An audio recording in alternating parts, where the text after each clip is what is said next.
360 dias de Jesus. Missão dos enviados emissários. Porque Paulo está dizendo o seguinte, se ele... Quando o cordeiro desatou o guarda... Aqui não tem arrebatado, aqui tem mártir.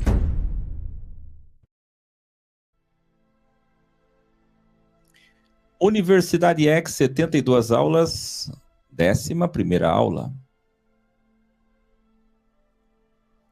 Lucas, de 17 a 24, vamos encerrar hoje Lucas, o Iluminado. Lucas 17, continuando. Os legalistas bíblias provocam Jesus perguntando: já que você se diz o Messias, cadê o reino prometido na Bíblia? Jesus respondeu: vocês acham que o reino de Deus virá em templos, palácios e tronos? Ou isto é, que é isso? Aí tem gente que vai ler isso aqui e vai dizer, na minha Bíblia não está assim, já não é mais confiável esse aqui. Mas é isso que ele está dizendo. Porque para você entender, você tem que estudar a cultura farisaica, o que é que eles esperavam. Para eles aceitar o Messias, eles esperavam o Messias que trouxesse templo, palácio e trono, meu filho. Então confia no teu professor. E ele diz, vocês acham que o reino de Deus virá em templos, palácios e tronos? O reino do Criador é imaterial. Hoje eu estou aqui trazendo o reino dentro das suas consciências, mas amanhã, quando eu sair fisicamente da terra, os religiosos dirão, o verdadeiro Messias chegou, porque trouxe o templo, o palácio e o trono. Mas será um engano.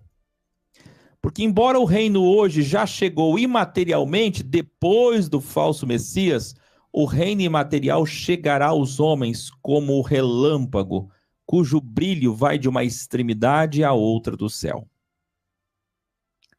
Serão aqueles dias como os dias de Noé e de Ló, onde quase todos estavam distraídos.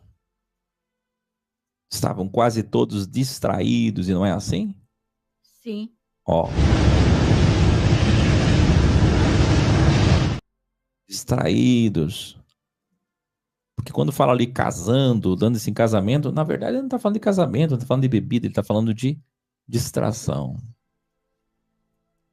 Os alunos desesperados para saber discernir aquelas metáforas escatológicas difíceis, por fim perguntaram, quando, Senhor? Como saberemos o dia? Ele respondeu com mais um provérbio da época. Onde houver um cadáver, ali se ajuntarão os corvos. Revelar? O melhor vinho que eu já provei em toda a minha vida.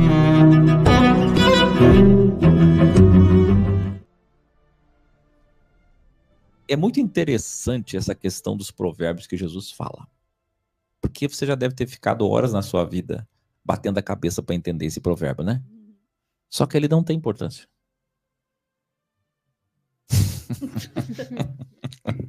Você ficou horas e horas, né? Batendo a cabeça para entender os corvos, os abutres. Vou dizer por que não tem importância. Porque nos originais, os provérbios não batem. Por exemplo, esse provérbio, eu vou falar já já, ele tem outro significado. Um escritor vai deixar um provérbio da época que Jesus disse, eu vi Jesus dizer isso, ouviram Jesus dizer esse provérbio. E o outro vai dizer outro provérbio. Isso não acontece uma vez, acontece várias vezes. Porque Jesus responde muitas vezes com provérbios da época. Paulo também faz isso depois. Só que os provérbios não batem. Porque é muito engraçado, porque Mateus vai dizer que ele falou um provérbio. Lucas vai dizer que ele falou outro provérbio. E às vezes tem um terceiro autor que entra na história e na erudição deles que é outro provérbio. Então, na verdade, são só provérbios que alguém possivelmente ouviu um dia ele dizer, e às vezes ele falou todos esses provérbios, mas não talvez dentro desse contexto, no outro contexto, ele citava muitos provérbios. Então, você conhece muito Jesus da parábola, que a gente chama aqui de metáfora. Só que Jesus não era só de metáfora, não, Jesus era de provérbios. Jesus falava muitos provérbios, e as pessoas pensam que os provérbios eram dele, e eram provérbios que já existiam. Provérbios gregos, persas. Então, aqui, nesse revelário, o que quer dizer essa frase? Pensando no microapocalipse 70 depois de Cristo, quando houver a guerra com os primeiros cadáveres, ali está os abutres, ali estarão os abutres, se cumprirá parcialmente estas profecias. Macroapocalipse, onde houver multidões seguindo um homem, o cadáver, ali estará o engano. E um outro provérbio usado por Jesus, sinônimo para entender esse, só para você ter uma ideia. Numa parte original deste texto de Lucas 21, escuta isso, 17, perdão. Olha, é que é difícil passar tudo isso. Numa outra parte original de Lucas, o provérbio que encontraram é assim: onde houver motivos para julgamento, escreva aí, ali haverá julgamento. Onde houver motivos para julgamento, ali haverá julgamento. Quer dizer, já é outro provérbio para a mesma situação. Então, quando perguntaram, Senhor, quando? Nos ajude a saber discernir quando acontecerão essas coisas. Jesus disse, onde tiver o cadáver, se juntarão os abutres. Já outro escritor diz, não, ele não falou isso. Ele falou, na verdade, onde houver motivos para julgamento, ali haverá julgamento. Então, veja que não importa muito. Quando eu disse que não importa, não é que não importa as palavras de Jesus. Óbvio que não. Óbvio que não. Imagina, você tem alguém que dá valor, que somos nós, né? Cada palavra dele. Mas é que o provérbio colocado são vários, e o sentido dá o mesmo. O que importa ali é a essência. Na verdade, ele está só, vamos dizer assim, desconversando. Ele está colocando fumaça no assunto. Porque eles perguntaram quando. Ele fugiu do assunto, né? O que ele quis mostrar, ele desconversou. Porque quando ele fala onde estiver o cadáver, quem é que vai entender isso? É o tipo de coisa que você só vai entender quando acontecer. Agora, o professor Aca, depois de 2000 anos, consegue entender. Tá aqui, ó, microapocalipse, cadáver. Macroapocalipse, cadáver. Essa é a interpretação. Mas naquela época, alguém entendeu? Não entendeu nada. Os discípulos só não perguntaram de novo, Senhor, não entendi quando, porque ficaram com receio, né? Incomodar o mestre aí. Já perguntamos um, vamos perguntar duas. Entendeu? Vocês entenderam essa questão dos provérbios? Então não é que não é importante, é que tem horas que Jesus desconversa. Isto é, Jesus sempre chega quando o mundo está no caos. E eu tenho um grande revelário sobre isso. Vamos lá, grande revelário. Essa mulher santa, ela é impura.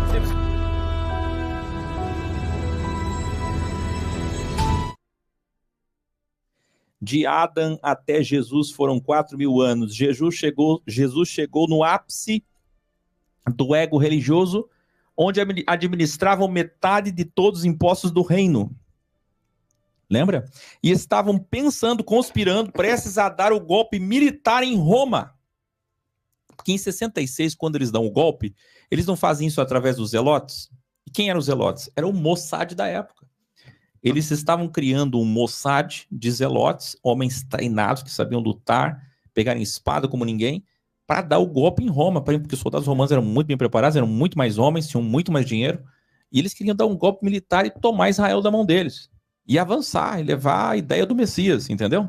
Sim. E esses pensamentos não cheiravam bem para César.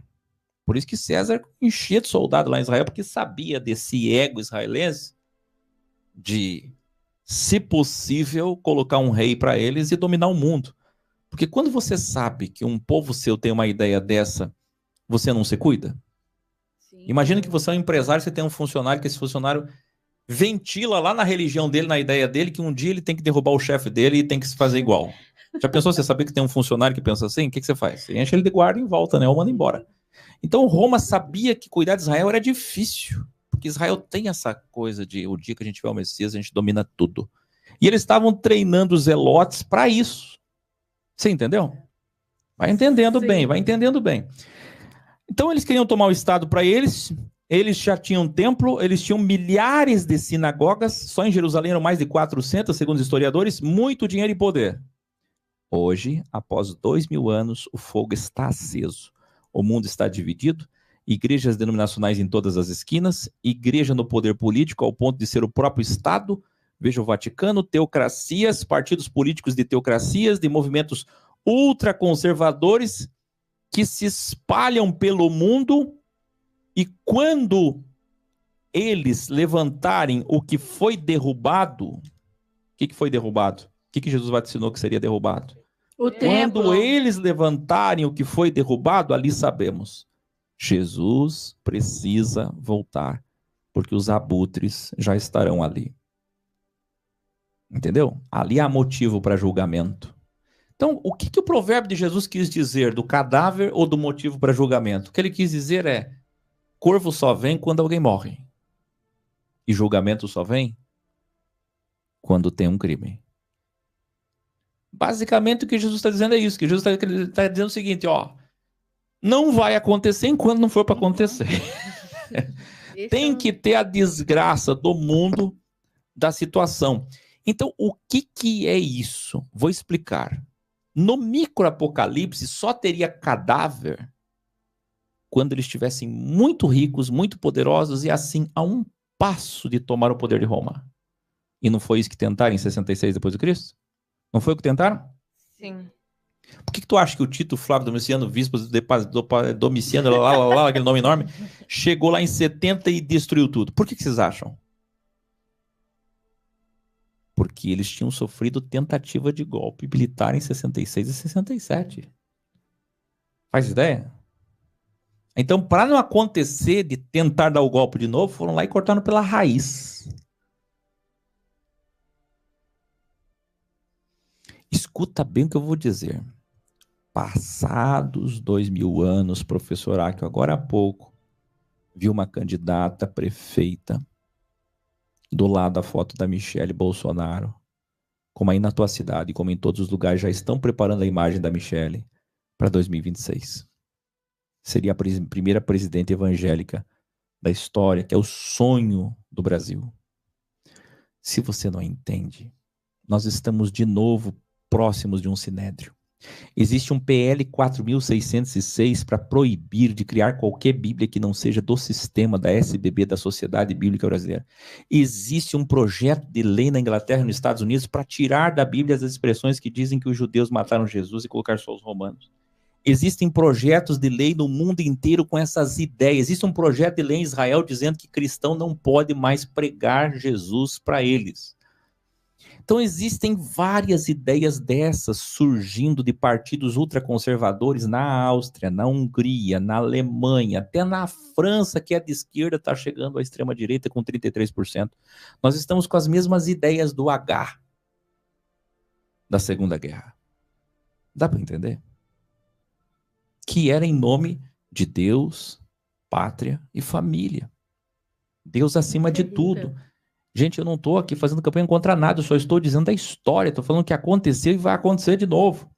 E quando isso acontecer de novo, esse ego, esse auge, quando a igreja estiver muito rica, já não está? Já não estamos chegando nesse ponto?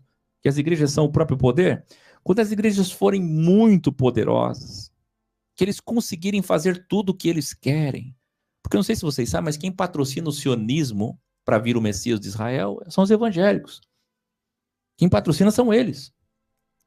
É o evangélico que lota aviões para levar para Jerusalém em turismo. É o evangélico que faz com que tudo isso tenha vida em cada região. Porque você não vê um rabino, você vê um rabino no teu bairro dizendo o Messias vai vir, o Messias vai vir. Eles não precisam, porque eles têm os pastores para fazer isso. Eles têm alguns padres para fazer isso. Já fazem por eles. Você está entendendo? Por quê? Porque a igreja cristã ganha com isso. Porque a igreja cristã ela é montada em cima do Apocalipse. As igrejas evangélicas querem que isso aconteça para Jesus vir. Só que não percebe que caíram na armadilha de fazer acontecer. Isso não é ser um instrumento de Deus. Entende? Sim. Então, o tal do cadáver está quase aí. O tal do motivo para julgamento está quase aí.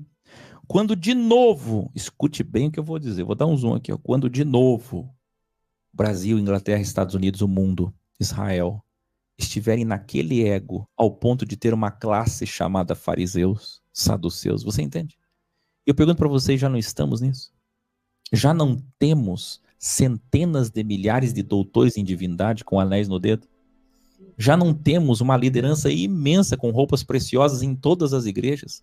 Com mega salários, mega templos, super templos, grandes grandes templos, templos que custaram 300 milhões para construir.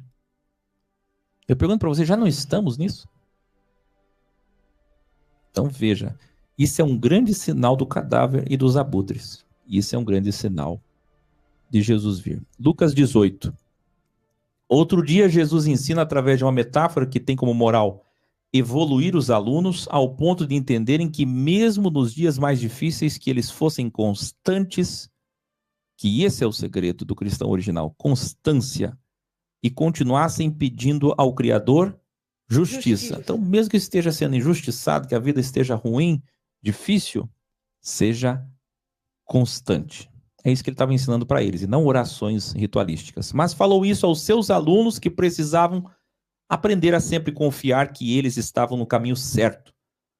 Porém, ao contrário deles, percebeu que muitos que ali estavam ouvindo confiavam demasiadamente em sua própria fé, ego, religião, julgando-se salvos e condenando os outros que não eram da sua mesma fé. Olha que interessante. Primeiro ele falou aos discípulos, depois ele falou aos fariseus. Os discípulos eram aqueles que precisavam confiar mais na sua fé. Os fariseus é aqueles que tinham que deixar de acreditar tanto em si mesmo. Olha a diferença. Você está entendendo por que as igrejas hoje não são cristãs? Está escrito lá igreja evangélica, está escrito igreja cristã, e não é. Porque os cristãos são aqueles que precisam que Jesus diga para eles, ei, vocês estão no caminho certo, acreditem. Porque a humildade é tão grande que você precisa sempre reclamar sua fé. Mas não é reclamar sua fé porque a sua fé não é forte. É reclamar sua fé de dizer, eu sou merecedor disso. Ao contrário, os fariseus são aqueles que pensam que estão sempre salvos, em detrimento dos demais, inclusive condenando os outros que não são da sua fé. Dá para ver a diferença imensa entre um fariseu e um aluno? E eu pergunto para vocês, as pessoas que frequentam igrejas hoje, elas parecem mais com os discípulos ou com os fariseus? Olhe bem e veja. Olhe bem e pense. Então, as igrejas de hoje, cristãs, eu pergunto a vocês, são cristãs? Então, o professor Jesus contou outra metáfora para estes sobre o crente que ia ao templo sempre para orar e o publicano que sequer entrava no templo, ficava do lado de fora, porque dentro da sua verdade relativa não se via digno. Mas é este que saiu justificado. Depois desses ensinos, um jovem rico, que nós já abordamos aqui, mas Lucas nos dá uma informação a mais no registro. Porque Lucas registra o momento que ele fala, bom mestre, como faço para ir para o céu? Mas primeiro, Jesus refutou, conhecendo bem as intenções do jovem rico, e perguntou, por que você me chama bom? Revelai. Ai de vocês, fariseus, chefiam os preceitos mais importantes da lei: justiça, misericórdia e fidelidade. Não é a mesma coisa que acontece hoje, quando muitos cristãos dizem Deus é bom o tempo todo Deus é bom, mas as intenções estão erradas? Veja, esse jovem rico tinha a mesma coisa, o mesmo comportamento de hoje, dos que se dizem cristãos. Então temos a narração da cura do cego à beira do caminho em Jericó, e após ter entrado em Jericó, e aqui já é Lucas 19, havia ali um homem muito rico mesmo.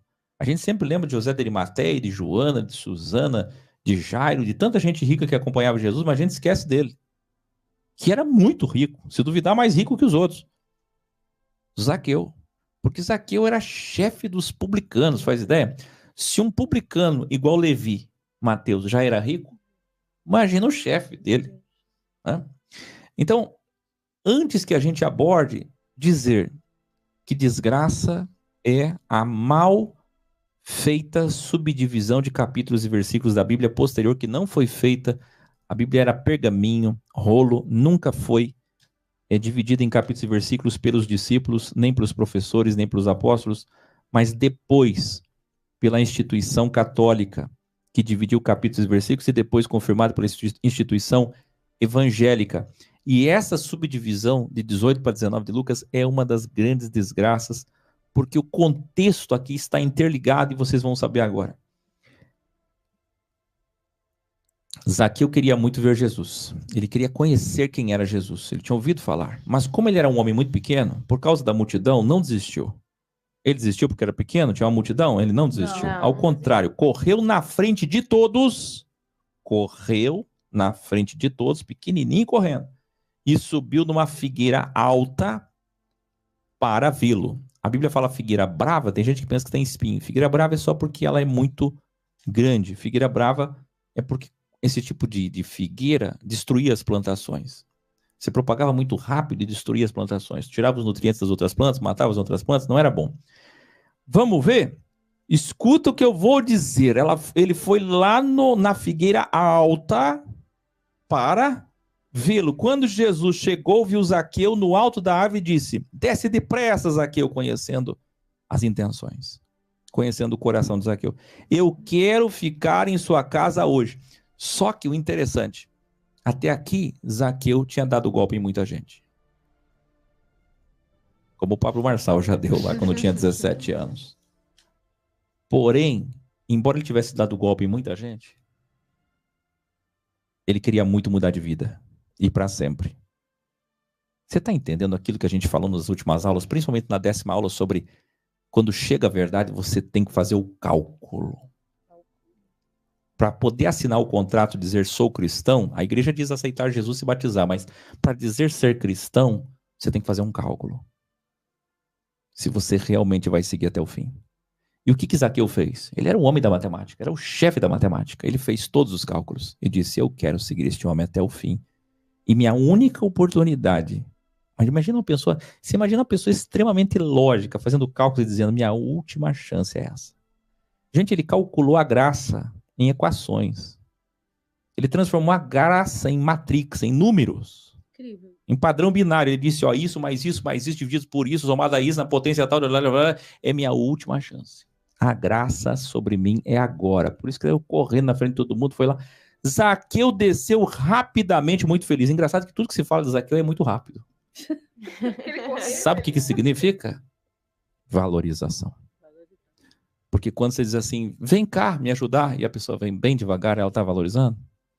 Tem pessoas que você diz, vem cá me ajudar, eles vêm rapidinho. Valorização. Você sabia? As pessoas ficam lá fazendo psicotécnico. Você é psicóloga, está me assistindo agora? Fica fazendo testezinho, entrevista, não sei o quê, para saber qual funcionário é melhor para contratar lá para tal empresa, para o teu chefe. Ah, me poupa. É simples. É só pegar, olhar para os 10 candidatos e dizer assim, vem cá me ajudar. Qual chegar primeiro é o contratado. Porque pode ver, quando você fala, vem cá me ajudar, mas você levanta assim, realmente quer esse emprego? Quer nada. Quer a salvação, coisa nenhuma. Zaqueu correu, desceu depressa, se arrebentando tudo da árvore. Vamos lá, revelarem. Não foi o meu manto que curou você. A sua fé curou você. Jesus tinha acabado de ensinar sobre riquezas. Eu vou mostrar uma coisa para vocês que nem na Bíblia original o códex está. Essa subdivisão de capítulos é maldita. Jesus tinha acabado de ensinar sobre riquezas. Ele tinha acabado de deixar um jovem rico triste por crivá-lo. E agora, dualmente, no mesmo contexto, Lucas nos revela que aparece Zaqueu. Então você vai escrever aí, jovem rico. E depois vai escrever Zaqueu. Você nunca viu isso. Você nunca enxergou assim. Hoje você vai enxergar. Você vai escrever jovem rico, todo mundo lembra do jovem rico. Mas ninguém lembra de Zaqueu. No mesmo contexto. Um jovem rico que deixou parecendo ser impossível um rico vencer o crivo. Ele não deixou assim para nós? Do jeito que ele foi embora triste, parece que não tem mais jeito. Até Pedro perguntou, é impossível? É impossível, Senhor, então. Não tem jeito. Mas agora Zaqueu, além de rico e poderoso, muito mais rico que o jovem rico, chefe dos publicanos, chefe de todos os cobradores de impostos para Roma e Israel. E ele não era só rico, ele era poderoso. alcança a salvação. É incrível, né? É lindo, não é? Que Lucas faz questão em sua pesquisa de registrar um jovem rico que vai embora triste e um homem rico que recebe Jesus em sua casa, que desce de uma árvore feliz. É lindo, não é? Dois ricos. Jesus já respondeu, Pedro. Está respondido. Tem como salvar um rico? Tá aí, ó. Os religiosos começaram a dizer: agora Jesus foi longe demais. Já tem um publicano entre os seus principais seguidores, Mateus. Ceava com muitos publicanos pecadores. E agora vai se hospedar na casa do chefe deles? Esses são os religiosos apontando o dedo. O que eu falei? Apontar o dedo. Antes dessa aula, o que eu falei? Que está subdividido, quem está assistindo a aula não sabe, por isso que eu vou registrar de novo. Eu disse que muita gente aponta para Casa Branca, para Brasília, e zomba os políticos. Olha lá, tá vendo? Os candidatos estão envolvidos em isso, naquilo, assédio, e crime, e corrupção, e desvio, e lá. Mas eles já relogramaram, já lavaram a alma. Você nunca pensou assim, né? Mas os erros deles já vieram à tona, público. E os seus? Quando a pessoa se candidata, vem tudo, vale tudo. Eles fazem uma varredura, escrutínio de todos os teus erros possíveis e impossíveis e trazem à tona. E os seus? Estão escondidos? Dos políticos, não. Enquanto você aponta o dedo e diz, ah lá, o erro dos políticos, mas já veio à tona. E os teus? Zaqueu disse, olha, Senhor, todos aqueles que um dia eu cobrei impostos a mais, que eu abusei nos juros sobre juros, devolverei 4 vezes mais para cada um. Sabe o que é mais lindo? A diferença, a dualidade do texto. Primeiro, o jovem rico teve que Jesus ensinar para ele o que é que tem que fazer. Zaqueu não precisou ninguém ensinar ele. Ele disse, eu já sei o que eu tenho que fazer. Eu tenho que fazer o que é certo. A metanoia significa corrigir os meus erros, o meu passado. A matemática de Deus é isso. Então, eu acabei extorquindo algumas pessoas, acabei cobrando demais, exagerei nos juros, por isso que eu enriqueci. Com a autoridade de Roma, fiz isso. Roma ficou feliz comigo. Os sacerdotes ficaram felizes comigo, mas agora eu vou fazer isso. Alguém faz ideia no estardalhaço da vida de Zaqueu? Não está registrado. Mas eu não duvido que esse Zaqueu foi preso e morto em pouco tempo. Alguém faz ideia do estardalhaço? Esse homem teve que fugir dali. Porque se você não sabe, ele cobrava juros sobre juros e enriquecia Roma e Israel. A questão dele pegar os bens dele e ir lá e dar 4 vezes mais para cada pobre que ele roubou, isso é problema dele. Anás, Caifás, Roma só fez assim, ó. O problema é dele se ele quiser pegar o patrimônio dele. Você é bobo. Porque esse tal de Jesus convenceu ele, o herege Jesus convenceu ele, agora quer dar uma de santo e quer devolver dinheiro para as pessoas que deviam mesmo. Isso é problema dele. Escuta bem. Mas, a partir do momento que ele muda de consciência, metanoia, nunca mais ele vai cobrar juros sobre juros abusivos, nem vai extorquir. E como nunca mais ele vai extorquir, como é que ele vai ser chefe dos publicanos? Se Roma e se o templo queriam um chefe que cobra, que faz extorsão, que se aproveita, que abusa dos juros. Você entendeu ou não? Sim. Como uma nova criatura agora, ele não consegue mais cobrar juros sobre juros. Ele só consegue cobrar o que é. E como é que ficou o emprego de Zaqueu? Ele teve que mudar de ramo, teve que mudar de... Eu não sei o que aconteceu com Zaqueu, a gente vai saber só lá. Uma das coisas que a gente vai saber, Zaqueu. Puxa o filme de Zaqueu aí, quero ver a história de Zaqueu. Põe aqui no meu olho, põe no meu cérebro aqui que eu quero ver Zaqueu. Quero ver o que aconteceu com ele. É ou não é? Porque eu vou te dizer, esse homem sofreu, hein? E o que é mais lindo, ninguém precisou ensinar ele. Ele disse, eu sei o que eu tenho que fazer. Vamos ver se Jesus gostou ou não? Vamos. Zaqueu, hoje a salvação chegou nesta casa. Gente, poucas vezes Jesus falou isso, hein? Jesus é difícil, viu? Jesus é difícil. Jesus não fala essas coisas, não. Poucas vezes, viu? Jesus gostou tanto do que ele falou, que Jesus falou, hoje a salvação chega na tua casa, Zaqueu. É lindo, né? Muito lindo. É muito diferente de olhar para um jovem e dizer assim, você quer ser perfeito? É bem diferente, né? É bem diferente, não é? Coisa mais linda. Jesus contou a metáfora sobre investimentos financeiros em seguida. Porque começaram a criticar, não começaram? Olha como é que Jesus é. Essa metodologia. Eu estava assistindo vocês ontem, na revisão, e vocês lembraram disso, isso foi muito bom.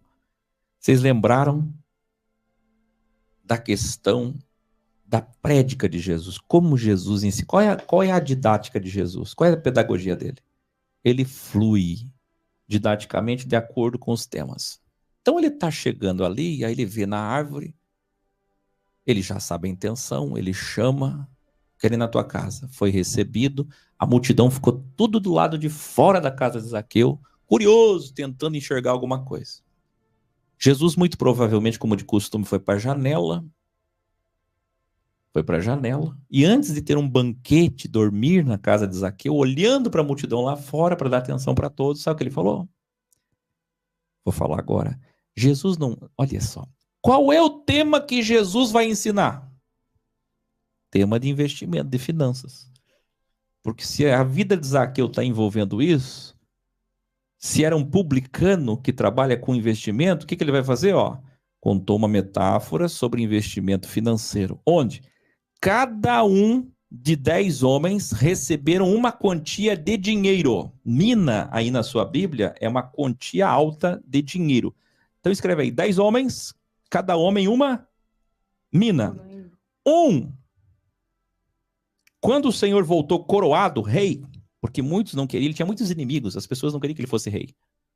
E ele conseguiu vencer os seus inimigos, voltou rei. E... assim, eu quero que vocês entendam uma coisa. Aqui dentro dessa metáfora é diferente das outras. Sabe aquela dos talentos? Talento também é dinheiro. É diferente daquelas pessoas que serviam um senhor que está bem financeiramente.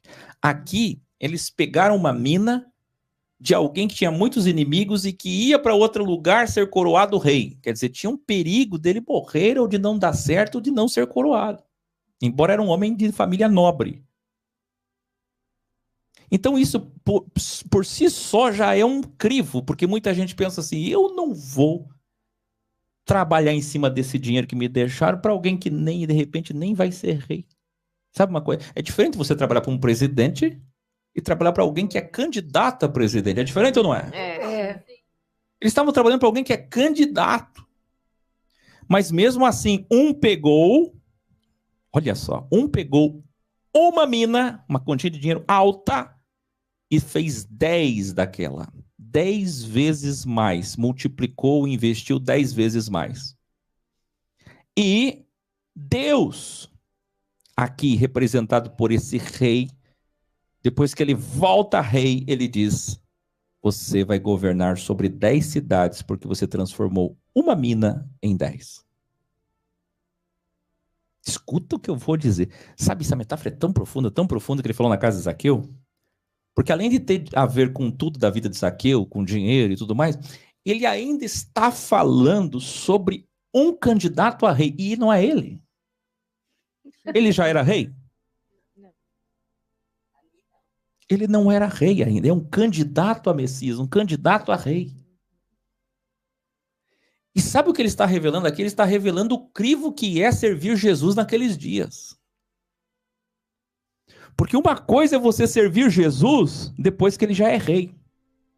Outra coisa é servir Jesus que é candidato. Para vocês terem uma ideia, existem 3 fases. A primeira fase é que naqueles dias servir a Jesus vale muito mais que hoje. Porque naqueles dias ele ainda não era rei e não tinha ressuscitado. Então você seguir a Jesus naqueles dias, acreditar num Jesus que é candidato, que depois nem morreu ainda e depois nem ressuscitou ainda, tem mais valor ou não tem? Sim. Hoje nós já pegamos ele com coroa. Hoje nós somos cristãos servindo um rei que já tem coroa. Mas ainda assim temos mais valor do que o terceiro grupo. O terceiro grupo é aquele lá depois já dentro do reino, que mesmo vendo ele, aí sim, fisicamente, ainda vão duvidar. Então existem 3 grupos e 3 fases. Aí vem o segundo, prestação de contas. Ele disse, Senhor, muito antes do Senhor ser rei, quando o Senhor era candidato, eu peguei uma mina e transformei em 5. Aí Deus diz, então você vai governar 5 cidades. Aí vem o terceiro. O terceiro diz, guardei o que me destes dentro de um pano, de couro.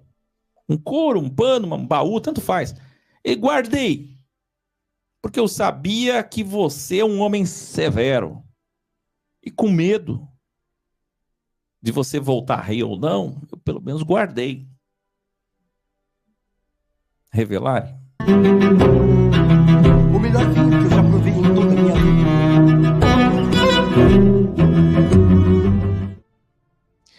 Então o Senhor responde exatamente o que ensinamos nos originais X, confirmando exatamente sempre o que eu ensinei. Te julgarei pela sua própria verdade relativa, pelo que acreditavas. Sabe o que é que aquele senhor que agora é rei diz? Eu te julgarei pelo que dizes. Você mesmo em suas palavras está dizendo que eu sou severo. E ele é dual. Deuteronômio 28, a Cabalá é Geburá. O Deus que é severo, que é o que significa Yahvé, Yehová, Jeová. E mesmo sabendo que eu sou severo, você não investiu, não produziu, mas os outros multiplicaram o que eu os confiei, e por terem multiplicado agora, você dará esse dinheiro àquele que multiplicou por 10. Ou seja, aquele que multiplicou por 10 recebe o que você não investiu, porque aquele que multiplicou por 10 é a pessoa que vai fazer a melhor coisa, o melhor investimento com o meu dinheiro. Nossa, gente, isso é muito profundo. Ah, se eu tivesse tempo aqui para a gente discorrer sobre isso aqui. Isso aqui é uma aula que a escola de Jesus aí na sua cidade para ficar a aula o dia inteiro discutindo. Agora Lucas narra a passagem do jumentinho que já abordamos. Ao entrar sobre uma jumenta, centenas de alunos gritavam, este é o nosso rei enviado por Deus. Vocês perceberam ou não? Ele estava na casa de Zaqueu. E ele falou de um candidato a rei. E agora ele está aqui, em cima de uma jumenta, candidato a rei. É incrível, não é? Está conectado ou não está? Só que as pessoas não percebem. Tudo. Você pensa o quê? As pessoas não percebiam aqueles dias que estavam ali de frente a ele e não percebem hoje. Tá tudo ligado.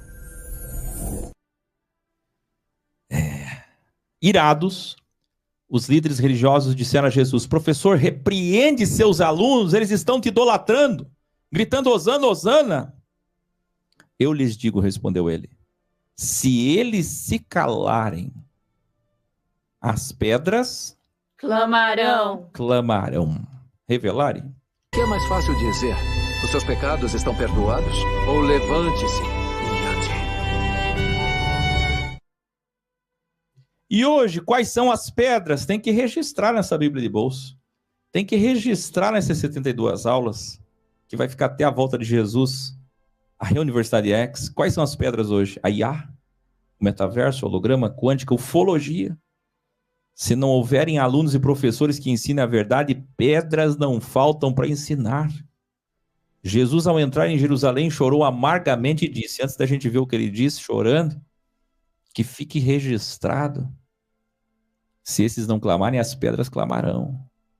Um outro momento ele disse, pensas, respondendo os fariseus novamente, ele disse, pensas que eu não posso suscitar filhos de Abraão das pedras?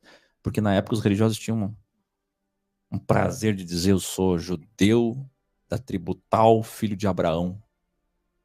Aí para acabar com o ego deles, Jesus disse, até das pedras eu posso tirar um filho de Abraão. Você está vendo? Na verdade, o que Jesus combate? O ego. Não é a tua fala. É o que está por trás da tua fala. Virão dias em que os seus inimigos construirão trincheiras contra você. Gente, isso aqui é incrível. E a rodearão e a cercarão de todos os lados. Também a lançarão por terra você e os seus filhos, destruindo tudo. Porque vocês não reconheceram o tempo que Deus escolheu para o verdadeiro Messias. Nossa, isso aqui é lindo demais. Ele disse, ele estava ensinando micro e macro apocalipse, que Jerusalém seria cercado. Os pastores pensam que isso aqui vai acontecer agora. mas ele já aconteceu em partes, e ele está falando que é porque eles não reconheceram o tempo de Deus. Eles não esperavam que Jesus ia vir daquela forma que veio, naquela embalagem.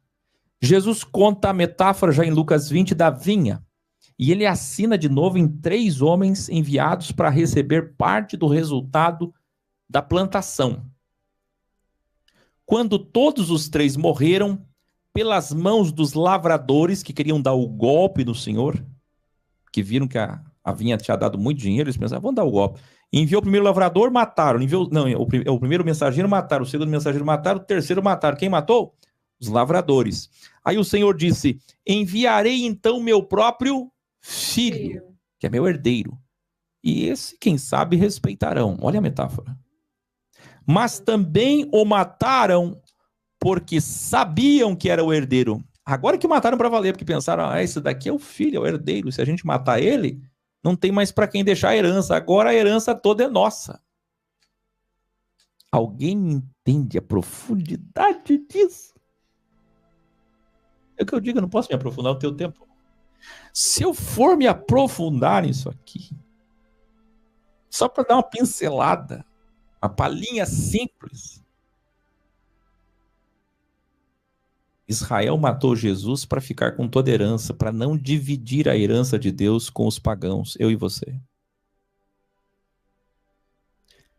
Porque quando eles viram um candidato a rei que dizia, eu vou dividir a herança de vocês com o mundo inteiro. Não. Você vai dividir com o mundo inteiro, você vai morrer. Nós queremos um candidato, nós queremos eleger um candidato que toda a herança fique só para nós. Alguém está entendendo?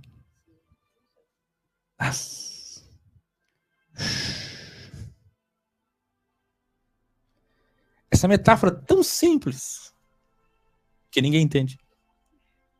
É tão simples, mas ninguém entende. Metáfora que revela por que Jesus morreu, quem matou Jesus. Eu quero ver esse PL dos Estados Unidos e da Inglaterra que querem editar a Bíblia, porque eles podem, né? Eu quero ver eles editarem a Bíblia e tirarem essas partes que não tem como tirar. Vão ter que tirar tudo.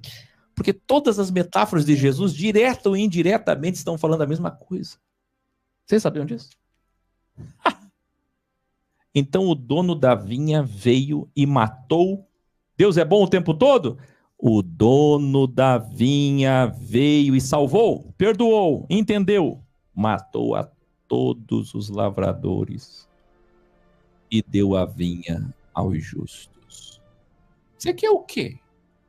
Matou um, matou dois, matou três, matou o filho, e você quer que Deus seja bom o tempo todo? Revelarei.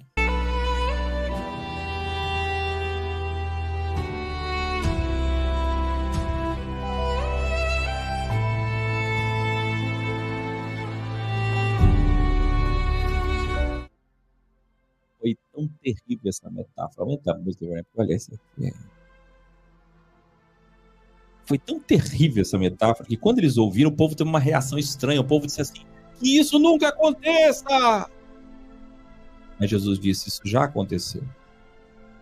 Já mataram os profetas. Eu enviei um, olha a assinatura. Eu enviei 2. Eu enviei 3.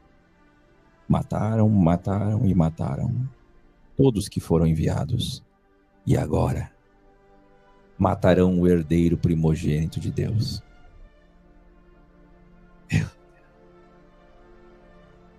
Gente.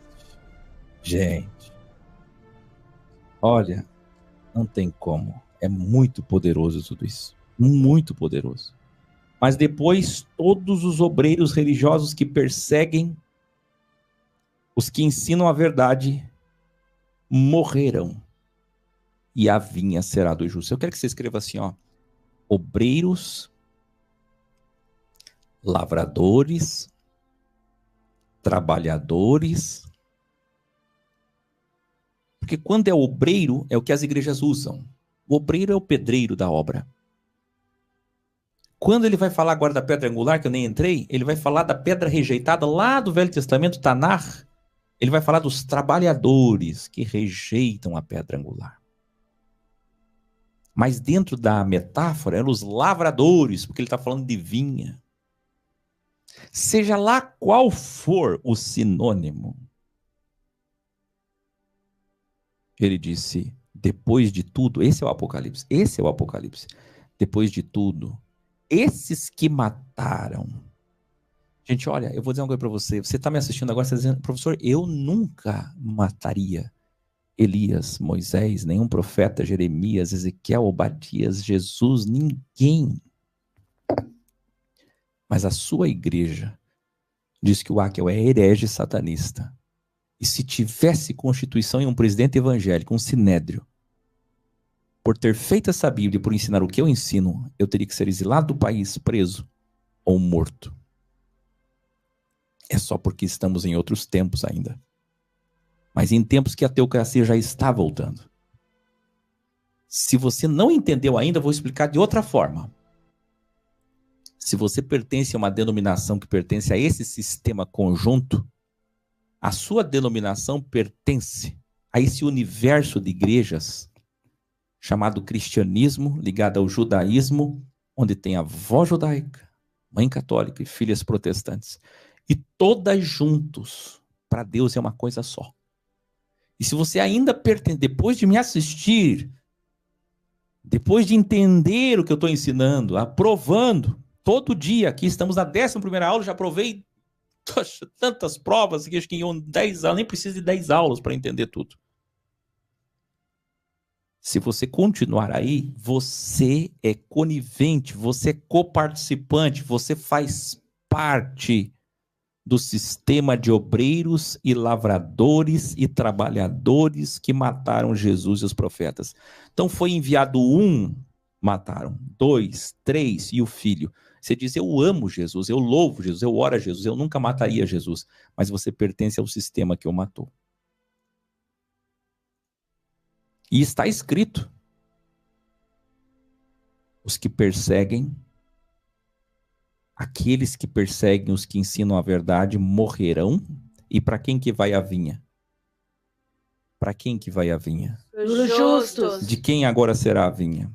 Na Bíblia de vocês está escrito que a pedra angular seria rejeitada pelos trabalhadores.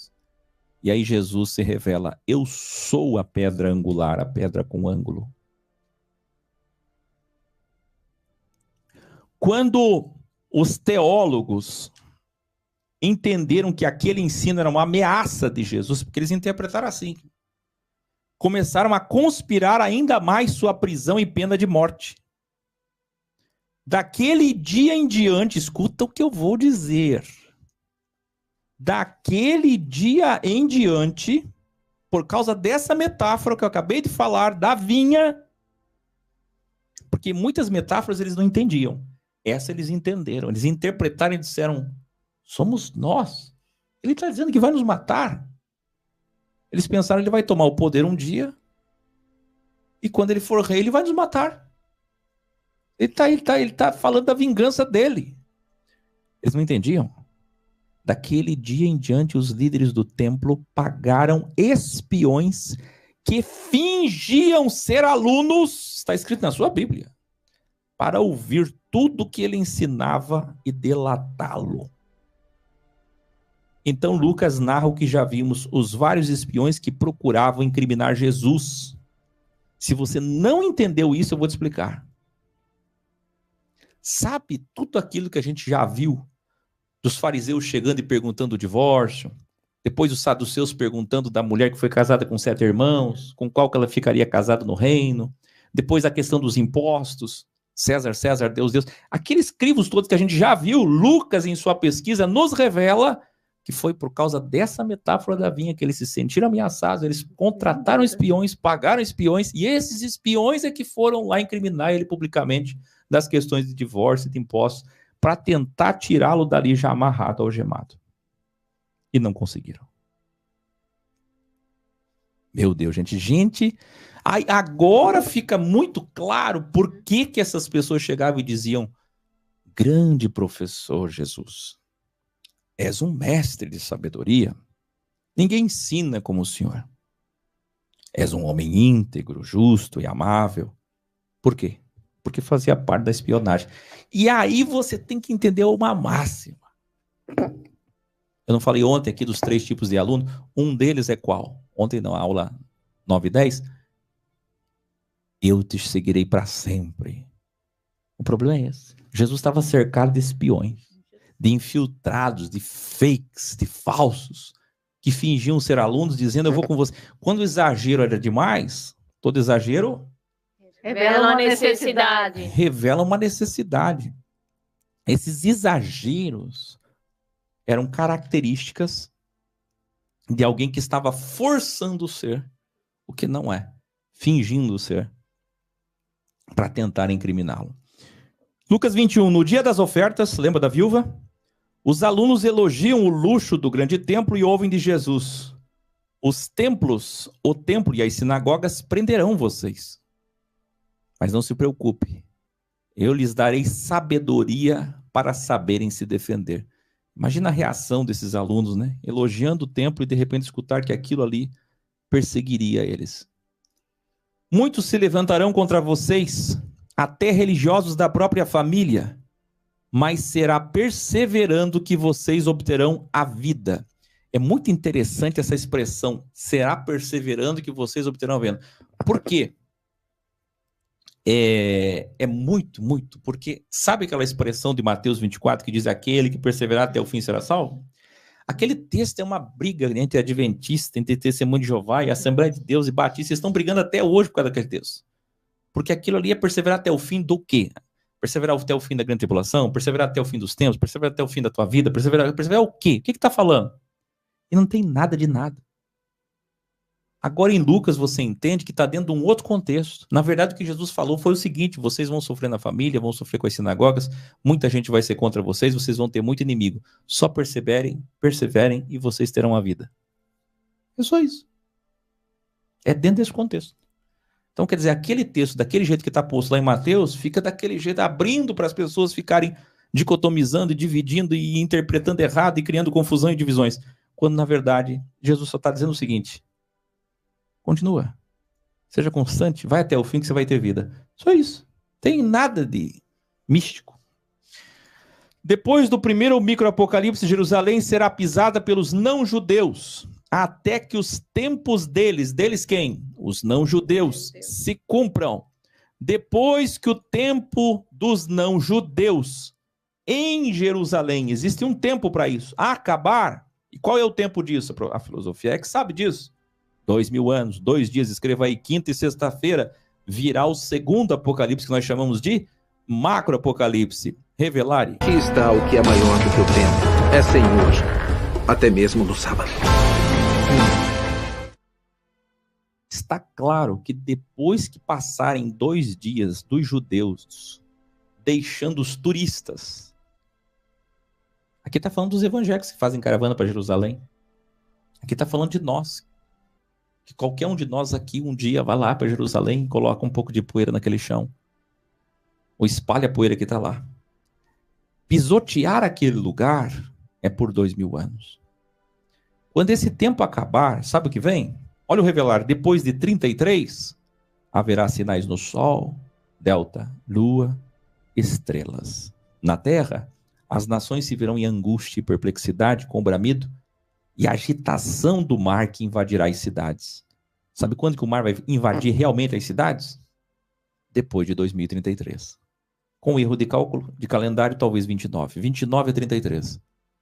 Os homens desmaiarão de terror, apreensivos com o que estará sobrevindo ao mundo, e os poderes celestes serão abalados. Por isso que você vai ver, a maior parte dos corpos celestes que estão para passar perto da Terra, ou bater, colidir com a Terra, são depois de 2033. Pode pesquisar. A gente sempre mostra aqui na GT, todos depois de 33, porque está dentro disso. Aqui é uma das poucas vezes que Jesus fala em macroapocalipse abertamente. É o apocalipse de Jesus. Se você ler Mateus 24, você fica muito em micro. Se você ler Marcos 13, você fica muito em micro. Mas quando você vai para Lucas 21 e 22, você tem macro. Principalmente esses versículos aqui. Então, após todos esses sinais, verão o Filho do Homem vindo numa nuvem com poder e grande glória. Então, Jesus vem antes de ter todos esses sinais? Respondam. Não. Então tem que primeiro acontecer todos esses sinais. Então, depois de tudo isso, ele virá. Assim como foi na nuvem, assim como uma figueira, outra metáfora, brota na primavera. E quando brota na primavera, anuncia o verão, também depois desses sinais virá o macroapocalipse. O que eu estou querendo dizer? Que quando em 2029, 30, 31, 32, 33, a gente começar a ver o mar invadir as cidades, guarde essa data, guarde essa aula 11. Quando nós começarmos a ver sinais no sol, na lua e nas estrelas e corpos celestes caindo à terra, caindo na terra, então está perto o verão. Ainda é primavera. Aí logo em seguida vem o verão. E o verão é o quê? É verão, todos verão. Não era para ser um trocadilho seu, né? Todos verão o verão, né? Todos verão Jesus. Esse é o macro. Tenham cuidado, porque por causa da demora, muitos ficarão distraídos, envolvidos. É Jesus falando, tá? Olha os originais. Por causa da demora, muitos ficarão distraídos, envolvidos em drogas, álcool, ansiedades da vida. Olha o que Jesus disse. Aqui sou eu dizendo, chafordados na matéria, mas ansiedade foi ele que falou. Porque aí ele está falando de ansiedade, está falando de dinheiro. Toda vez que Jesus fala em ansiedade, ele fala de pessoas preocupadas em pagar boleto. É gente preocupada com a matéria. E inesperadamente o terrível dia chegará sobre eles. Então Jesus está vaticinando os distraídos. Jesus passava o dia ensinando no pátio do templo, frente dos cultos e missas, e ao entardecer saía para passar a noite no Monte das Oliveiras. Quase que sempre Jesus fazia isso. Lucas 22. Aqui começa a narração da crucificação, em que, em parte, nós já abordamos e nos aprofundaremos no livro de João, o último registro. Aí sim faremos crucificação, ressurreição detalhados. Destaco apenas o que Lucas nos traz como informações diferentes das que Mateus e Marcos trouxeram. Quais são as informações diferentes? Tem uma frase aqui que a gente não sabia que Jesus falou. Pedro, Pedro. E é interessante, toda vez que Deus faz duas vezes, uma das coisas que prova que Jesus é Deus, ele é o próprio Deus, é essa linguagem, porque Deus tem isso. Ele, toda vez que ele quer enfatizar alguma coisa, e principalmente quando vem uma pastoral, ele repete duas vezes o nome de alguém. Então, ai, ai, caiu, caiu. Verdade em verdade. Verdade em verdade, Pedro, Pedro. Quando ele, principalmente se ele está nomeando alguém, se ele fala duas vezes, aí vem bronca. Eu faço isso às vezes com algumas pessoas. Olha, Pedro, Pedro, em breve o seu ego te crivará como o trigo na peneira, mas o mal não vencerá. E na sua Bíblia vai estar Satanás, mas Satanás é isso, é o ego dele. O que Jesus estava vaticinando? Que ele ia passar por um grande momento de experiência, onde ele ia negar, mentir, conhecer Jesus, ser aluno de Jesus. Comprem apenas 2 espadas, apenas para nos protegermos, pois essa noite será mais difícil. É muito interessante, porque pasmem que muitos religiosos hoje ultraconservadores de partido de direita usam esse texto descontextualizado, não citam esse versículo que eu estou citando, fogem dele e dizem que Jesus ensinou todos os discípulos a andarem armados. Quando, na verdade, Jesus disse, não levem espada, Mateus 10. E aqui nesse dia, no Monte das Oliveiras, ele disse assim, lembra aquilo que eu falei para vocês para não levar espada? Hoje vai ser diferente. Hoje eu quero que vocês vendam a capa, porque não tem dinheiro, não sei se tem dinheiro para comprar uma espada, não tem? Não sei, porque o Judas, né? Judas sumiu, né? Cadê o dinheiro, né? Sumiu, tinha muito dinheiro enquanto tinha Judas. Judas levou tudo. Vende uma capa e compra 2 espadas, só para essa noite. Você entendeu? Agora, o que é 2 espadas para enfrentar 100 homens armados? Então, Jesus queria fazer uma revolta? Ele ensinava todo mundo a ter porte de arma, é isso? Não. Não era isso, nunca foi. Quando no Monte das Oliveiras, centenas de policiais armados chegaram com Judas para prender Jesus, os alunos disseram, Senhor, atacaremos com as espadas? Olha como eles não entendiam. Por que você acha que Jesus falou para comprar só 2? É bom ter alguma arma por proteção, quem realmente sabe usar. Agora, se tivesse mais, você imagina a loucura que aquilo ia virar. Se com 2 já meteu uma espadada, quase cortou a cabeça de Malco, imagina se tivesse 12 espadas ali. Até Jesus falar, não! Muitas cabeças já tinham partido. E aí, como é que Jesus ia provar que ele não é líder de rebelião? É verdade ou não é? Bom, sempre tem como provar, né? Mas eu estava todos os dias no pátio do templo diante de todos vocês e vocês nunca me prenderam. Mas agora aqui no monte, longe dos olhos da cidade, vocês me prenderam como um golpista ou terrorista. Lembra quando a Igreja Universal nos chamou lá no templo de Salomão de terroristas? Você sabe que é uma das coisas que eles podem nos chamar no futuro, hein? Num sinédrio. Imagina um sinédrio, uma teocracia junto com a IA. Imagina governantes evangélicos com a Bíblia e a IA junto. E a IA nos investigando usada por eles, que vai ter IA contra IA, né? E imagina essa IA nos investigando aí nos muitos olhos do mundo, drones por toda parte, câmeras por toda parte, e eles dizendo que a filosofia é que você é terrorista. Já pensou? Mas esta é a hora de vocês, a hora das trevas. Eu só estou trazendo essa parte, porque esse adendo é muito bom. É uma coisa que a gente não viu nos outros evangelhos. Lucas está dizendo que Jesus disse que eles atacaram ele à noite, sorrateiramente, no Monte das Oliveiras, porque eles são das trevas, eles operam nas trevas, longe dos olhos da cidade, quer dizer, eles gostam desse horário.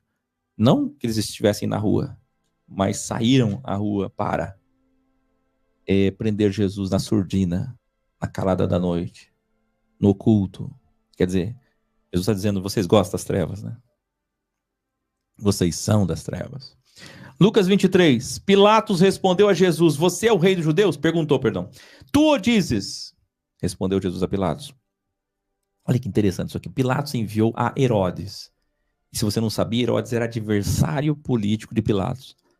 E por causa da jurisdição de Jesus, porque citaram Galileia, porque tinha receio de condená-lo. Olha, primeiro, Pilatos não queria condenar Jesus, tinha receio. Ele não queria ter esse peso na cabeça, até porque a mulher de Pilatos gostava muito de Jesus. E é interessante que tem outra dualidade aqui. Porque você vai ter um Pilatos que é de esquerda e a mulher gosta de Jesus. E você vai ter Herodes que é de direita e a mulher não gosta de Jesus. É uma tesoura política violenta aqui. Aí aqui, quando Herodes viu Jesus, ficou muito alegre. Lembra que Herodes queria ver Jesus várias vezes? Você tem que lembrar que Jesus mandou dizer, fala para Herodes, aquela raposa velha, de duas uma. Ou ninguém falou nada para Herodes para poupar Jesus, tipo, vamos só ouvir o professor aqui, mas não vamos falar para Herodes isso aí, porque senão Herodes vai matar nosso mestre. Você viu o que Jesus pediu para falar para Herodes? Chamar ele de raposa velha. Eu que não vou falar. Ou ninguém falou, ou falaram, chegou no ouvido dele e ele disse falsamente, vem cá, traz ele aqui. Lembra quando era criança, a família de Herodes? Porque a família herodiana tem uma tradição da morte, né? Quando Jesus era criança, eles não diziam, traz aqui que eu quero adorá-lo. É o mesmo golpe. Agora que ele está grande, traz aqui que eu quero adorá-lo.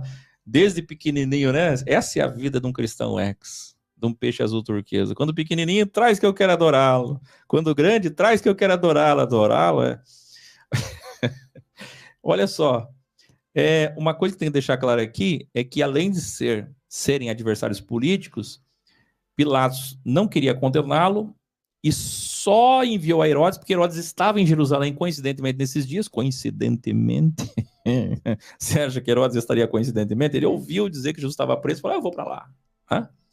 E assim, ó, e Herodes viu Jesus, ficou muito alegre, porque havia muito tempo que queria vê-lo, pelo que ouviram falar dele, mas qual era a intenção? Era boa? Esperava vê-lo realizar um grande milagre. Ele matou João Batista, mesmo que seja através da sua filha, mesmo que seja pelo golpe da sua esposa, que era na verdade um incesto, mesmo sendo assim, matou o primo de Jesus, né? Matou o grande profeta justo, primo de Jesus, de uma forma brutal. Então Jesus não é que não perdoa, aqui não tem perdão, aqui é mal para quem é mal, é a justiça. Interrogou com muitas perguntas. Jesus respondeu, Herodes, Não. Mas Jesus não lhe deu resposta. Então Herodes e os soldados ridicularizaram-no e zombaram dele. Vestindo com um manto esplêndido, mandaram-no de volta a Pilatos. Assim, você vai olhar e vai dizer assim, tá vendo como não há nenhum carinho? O professor Aca às vezes fica defendendo político, mas Herodes, olha, tá aí, ó. Mandou os soldados ridicularizar, colocar um manto nele, dizendo, olha o rei aí, ó, coloca o manto nele, não é rei? Coloca o manto nele, de luxo. Só que na verdade, gente, por mais que Pilatos fez isso, fez por causa do ego. Porque ele pensou assim, eu tenho o poder de salvar você de tudo isso aqui. Custa você fazer um milagre? Você fez milagre em tantos lugares. Se você fizer qualquer coisa que eu creia, eu te livro da cadeia. Eu te tiro da prisão. Ele não conseguia enxergar. O ego não deixava. Mas o que é mais incrível é que ele devolve a Pilatos, porém ele não condena Jesus. Uma coisa que você tem que entender é que quando chega em Pilatos de novo, Pilatos diz assim diante do povo, vocês querem condenar este homem? Vocês sabiam que nem Herodes o condenou? Ele diz isso. Ele fala, nem Herodes o condenou, quer dizer, nem Herodes. Então, mesmo após Pilatos defendê-lo 3 vezes, Jesus foi condenado pelos líderes religiosos e por grande parte do povo. Que povo? Povo religioso, incitado pela religião, pela liderança. Começando a crucificação, Jesus viu um grande número de pessoas chorando por ele. Tinha um número grande de pessoas, não sei, 50, 100, 70, chorando por ele. E dentre essas pessoas, muitas que estavam lamentando eram mulheres. Sabe o que ele disse para elas? Ele já estava carregando o patíbulo. E a hora que ele estava carregando o patíbulo da cruz, e não a cruz, ele voltou-se e disse para elas, filhas de Jerusalém, não chorem por mim, chorem por vocês e por seus filhos. Aí você vai dizer, mas por que Jesus está dizendo desse jeito? Aí eu explico aqui, ó, porque hoje chegou a minha hora, eu tenho que ir. Isso aqui tem que acontecer. Mas em breve também chegará a hora sobre muitas mães.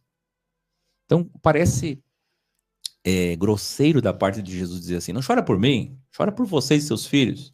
Mas o que ele estava querendo dizer é o seguinte, profeticamente ele estava dizendo, hoje chegou minha hora e não tenho o que fazer. Não adianta você chorar. Não tenho o que fazer, eu preciso morrer. Só que daqui a alguns dias, e na verdade demorou 33 anos para se cumprir isso, os seus filhos vão ser mortos. Então o que ele estava dizendo era algo para 33 anos depois, vocês vão chorar para os seus filhos. Lembra? Ai das grávidas? Ele estava falando algo profético. Possivelmente aquelas mulheres limparam as lágrimas, olharam para ele e não entenderam. Não entenderam nada do que ele estava dizendo, mesmo sendo seguidoras. É muito difícil entender a linguagem profética fora do tempo. Lucas 24. No fim do registro, Lucas narra que só depois das palavras do homem de luz, que é o anjo, ou teofania, dizer que ele não estava mais ali porque tinha vencido a morte, que elas se lembraram das suas palavras e enfim entenderam. O que eu falei? Eu acabei de dizer que as mulheres tinham dificuldade para entender.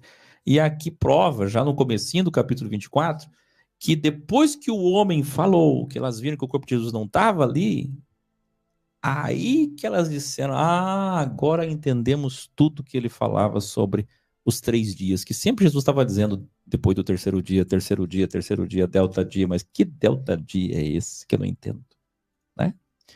Maria Madalena, Joana e Maria, mãe de Tiago, e as outras que estavam com elas, contaram aos outros alunos homens, mas eles não acreditaram nas mulheres. Aí você vai dizer, professor, você já citou isso no outro evangelho, mas aqui tem um acréscimo, porque tudo que elas testificaram parecia loucura. Aqui tem um adendo, acréscimo no bom sentido. Tudo que elas testificaram parecia loucura. Não é só uma questão de machismo e que mulheres não podiam ser testemunhas nessa época, mas porque eles não conseguiam realmente acreditar. E se você pensa que só Tomé teve dificuldade, Pedro, o professor, o líder teve dificuldade. Quando ele ouviu essas mulheres, que eram tão próximas de Jesus, mais que ele, falar Ele foi correndo até o sepulcro confirmar o testemunho delas. Você sabia? Pedro foi até lá correndo, porque só depois que ele viu o túmulo vazio é que ele passou a acreditar. Lucas narra os 2 alunos dos 72 a caminho de Emaús. Essa história é muito linda, nós já vimos em parte, mas olha que lindo. É bom registrar isso para sempre, além do que já está registrado aqui na Codex. Ao se aproximarem do povoado para o qual estavam indo, Jesus... Eu quero que todos leiam comigo. Eu amo esse Jesus. 1, 2, 3, vamos lá. Jesus fez como quem ia mais adiante. É um dos meus revelares preferidos. Ah, que coisa mais linda. Se Lucas não tivesse escrito isso, eu nunca saberia. Jesus fez como quem, sabe interpretar texto? Ia mais adiante. Ele não estava indo mais adiante, ele fez de conta. Revelar. O que é mais fácil dizer? Os seus pecados estão perdoados? Ou levante-se e ande? Isso é tão lindo. Na Bíblia original, o Códex, eu revelo aqui o Deus do crivo encarnado. Que sentimental, não dramático, um pouco melancólico, justo, crivante, quer saber sempre só uma coisa de todos nós: o quanto valorizamos, o quanto o amamos, o quanto amamos a verdade, ao ponto de fazer como quem ia mais adiante. Hoje a gente chama na nossa linguagem informal de tá se fazendo.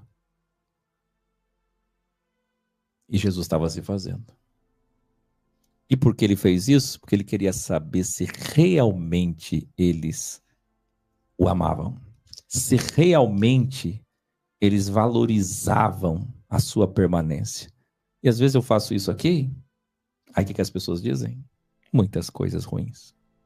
Pensam muitas coisas ruins. Mas eu faço como Jesus. Mas eles insistiram pouco. Pouco. Não. Pouco. Não. Eles insistiram muito com ele. Fique conosco, pois a noite já vem, o dia já está acabando. Então, ele entrou para ficar com eles. Não era muito mais fácil ele dizer, vou ficar porque já está no meu plano. Você lembra de Zaqueu?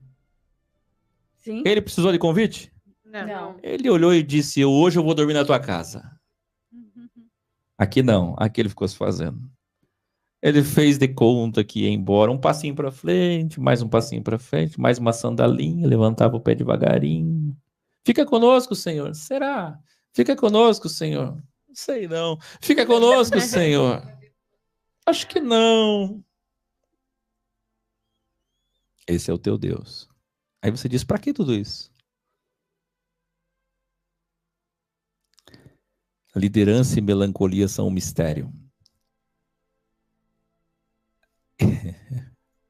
Depois de Jesus ensinar no caminho tudo sobre a Bíblia original, você sabe que ele deu uma aula para esses 2 discípulos da Bíblia, né? Ele discorreu todo o Velho Testamento, sobre os profetas, ele citou várias passagens sobre a morte do seu corpo. Eles ainda não o tinham reconhecido. Só na casa deles, à noite, ao partir do pão na casa, reconheceram. Mas agora, ao partir do pão na casa com eles, reconheceram. Por quê? Porque, por certo, Jesus fazia algum movimento, alguma coisa com o pão, o jeito de levantar, de partir, de falar, que só ele fazia.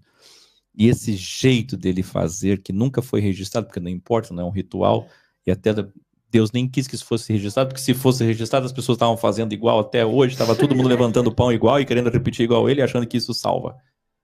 Mas esse jeito único dele fazer, eles o reconheceram. E logo depois que eles o reconheceram, ele desapareceu da vista deles. Ou seja, esse era o propósito. A hora que eles reconheceram Jesus, some. Vocês sabem, né? Que a primeira pergunta, depois que reconheceram, seria: como você venceu a morte? Por onde você passou? Onde você estava esses 3 dias? Nos fale! Antes que pergunte, ele, sumiu. Então, disse ao outro: por isso meu coração queimava enquanto ele ensinava. Era ele e não percebemos. Foram correndo aos 11 alunos mais próximos e contaram tudo o que aconteceu. E olha que é mais lindo. Olha que dualidade. E quando terminaram de falar, eles disseram assim: ele andou conosco, nos deu uma aula, queimava o nosso coração. Nós o vimos e ele entrou e partiu o pão. Quando reconhecemos ele, ele desapareceu. Na hora que eles terminam de contar a história, Jesus aparece. De novo. Eles disseram: Jesus desapareceu. E agora Jesus aparece no meio de todos eles, dizendo: recebam a minha paz. Atravessou a parede, apareceu entre todos e disse: recebam a minha paz. Eles ficaram tão assustados com aquele espiritismo e com medo, tá aí, assustados e com medo, que pensaram em estar vendo um espírito. E aí Jesus disse: toquem-me e vejam, um espírito não tem carne e ossos, nem ossos. Como vocês estão vendo, eu tenho. Mas eles ainda continuavam com aquela carinha de desconfiança. Então Jesus comeu um pedaço de peixe assado. Ele disse: tem alguma coisa para comer aí? Tem um peixe assado, traz para mim. De novo ele comeu diante deles para provar que não era um espírito apenas. É como ele comeu, porque um corpo ressurreto come. Então hoje tem manifestações espirituais por aí, e você diz que é isso, que é aquilo, que acredita nisso, acredita aquilo. Mas eles não comem peixe, eles não partem pão, né? Então a ressurreição de um espírito de verdade tem que se alimentar normalmente. Não precisa se alimentar, mas pode se alimentar. E aqui ele diz: foi isso que ensinei vocês por 3 anos e meio, e vocês não entendiam. Toda a Bíblia fala da minha morte. O terceiro dia, o terceiro dia, o terceiro dia. E agora já se cumpriu. Você imagina a alegria de Jesus? Por tantas vezes queria dizer isso e não podia. E agora, pela primeira vez, depois de comer esse peixinho, olhar para eles e dizer: enfim, agora vocês entendem. Pela forma mais difícil, né? Agora vocês irão a todas as nações e ensinarão o que eu vos ensinei esses 1260 dias, mas primeiro começarão por Jerusalém. Último revelare. O melhor vinho que eu já provei em toda a minha vida.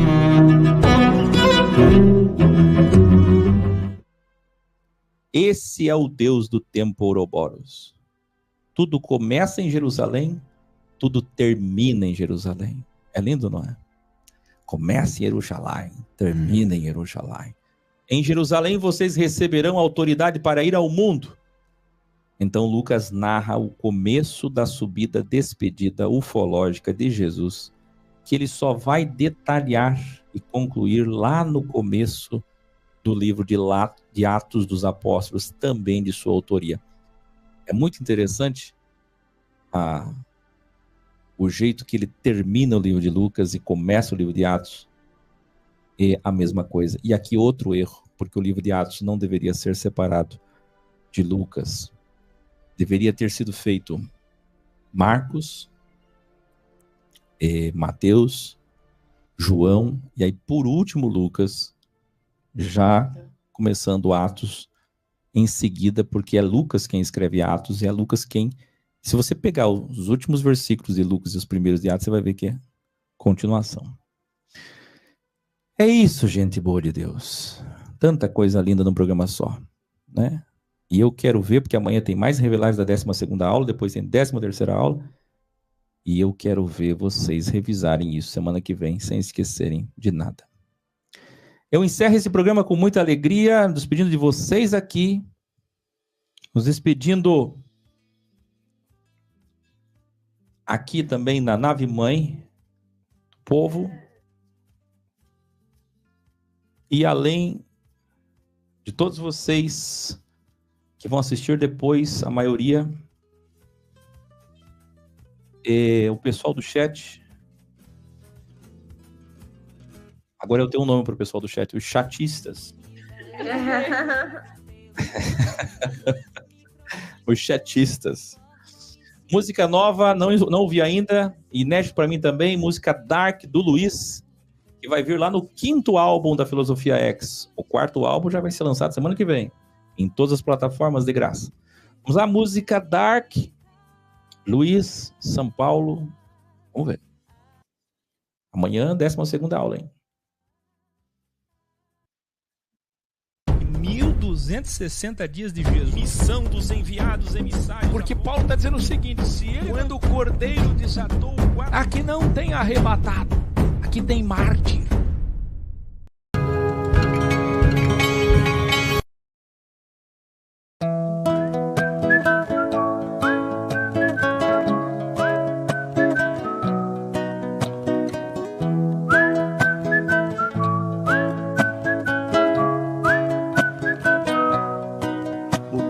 É o fim é o começo. Um ciclo eterno, dança de paradoxos. No limiar do tempo onde os olhos perplexos buscam respostas nos traços, nos versos. Nascente e poente entrelaçados na dança, como um verso que se inicia e balança. O sol se põe e renasce a cada aurora, na métrica perfeita, na rima que aflora. O começo é o fim é o começo. No tic-tac do tempo, o verso em seu apreço.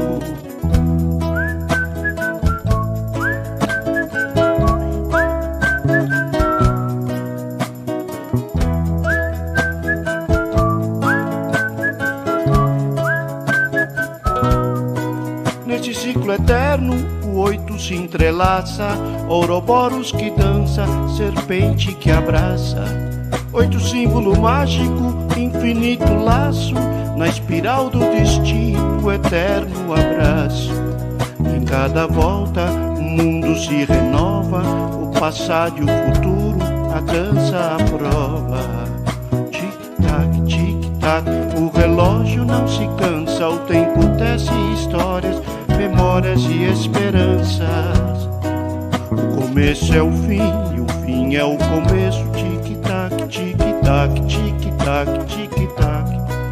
O começo é o fim é o começo. Tic-tac, tic-tac, tic-tac, tic-tac.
te tirar do sono,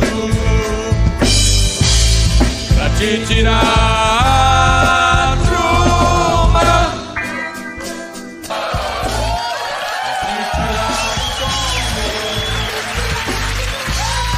pra te tirar do sono, pra te tirar